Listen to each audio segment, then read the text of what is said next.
We've all heard of anti-vaxxers, flat earthers, and creationists. But what drives them to make outlandish claims that have been proven wrong for over 100 years? Well, there are two things that do this. They are fear and willful ignorance.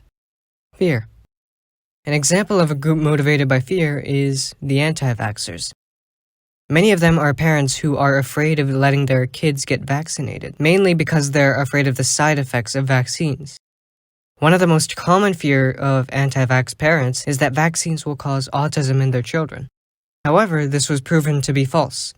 In 1998, there was an article that claimed vaccines caused autism in kids.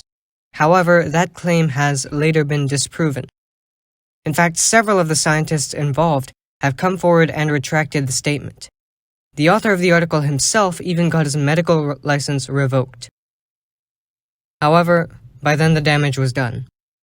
Now there was a fear and paranoia grasping at countless parents who thought that vaccines were dangerous to their children.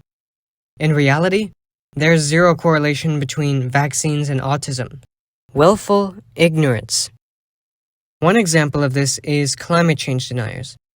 Climate change deniers remain willfully ignorant either because they believe they already know better, they fail to understand the science behind climate change, or they prefer to live in blissful ignorance because acting like climate change doesn't exist is more profitable for them. Just to give an example of how bad willful ignorance is, the oil companies themselves found out about climate change before it became a well-known issue, and they decided to keep quiet about it.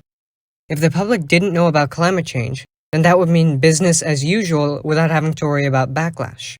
Today, climate change has become a major issue, and there isn't enough being done to stop it. While fear and willful ignorance are two big contributors to communities of anti-science, it's important to remember that not all people from these communities are evil, greedy, or distrustful. So at the end of the day, the solution is understanding.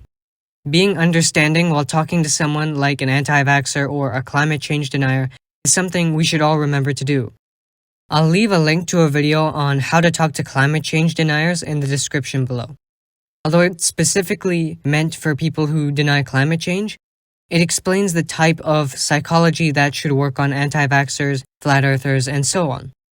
At the end of the day, there are people who, for whatever reason, deny science. And it's important that instead of attacking them, we try to understand them in order to have a productive conversation to help them learn more. I hope you enjoyed the video. Make sure to like, subscribe, and share. Have a great day, everyone.